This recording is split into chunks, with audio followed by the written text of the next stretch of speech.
We are back with Marty, and Jets GM Kevin Cheveldayoff was asked about pending UFA Nick Ehlers today, and he said, quote, "We'll continue to have conversations until we can't." So, Marty, how hard should the Jets push to re-sign Ehlers? I don't think you should push all that hard right now, right? Let Ehlers get to free agency, see what the market is for him. Maybe he comes back and says, hey, I overshot the market. I'm not at the number I would want to be, and maybe the Jets could get him back at a lesser price. But when you look at the needs of the Winnipeg Jets right now, I don't think that a winger is what they need. They need a second-line center. Look, I know they signed Jonathan Toews, but Adam Lowry is going to be missing some time, and I don't expect Toews to slide in as, hasn't played in 2 years, and the 2 years prior to that was, him being injured after COVID and not feeling himself. So it's been a long time. I don't think Toews is your second-line center. So you got to look at filling other needs, right?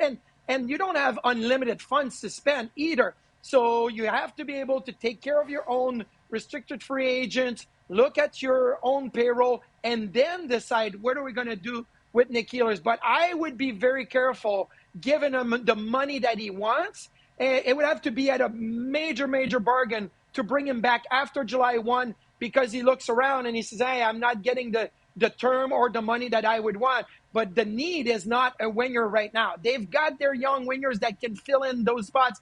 And Ehlers, look, he's kind of plateaued. He's never got to 30 goals. I think this is a lot of money for a player that's been consistent and good, but he hasn't boosted to the next level for me just yet. Okay, so let's look at this scenario. If Ehlers does find something, he walks on July 1st, what should the Jets' plan B look like?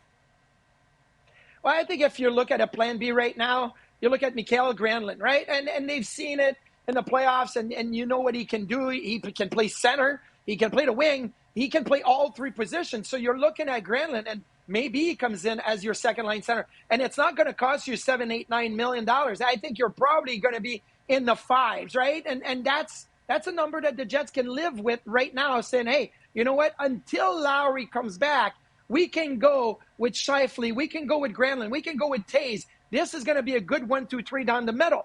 But if you feel that you don't want to get a center, that you're looking at maybe just adding depth on the wing, which I think you'd be very careful to do. But Jonathan Drouin is an interesting player for me. He had a great season despite some injuries in Colorado. He was almost a point a game.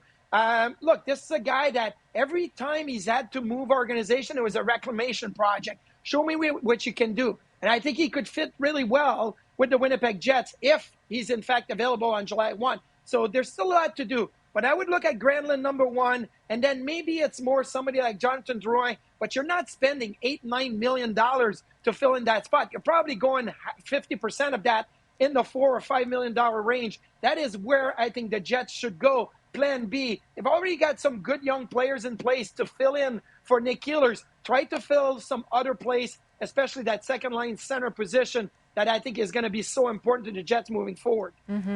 So a couple options out there. And Marty, only 5 days from free agent frenzy, so we'll get our answers on Ehlers and many other UFAs pretty soon.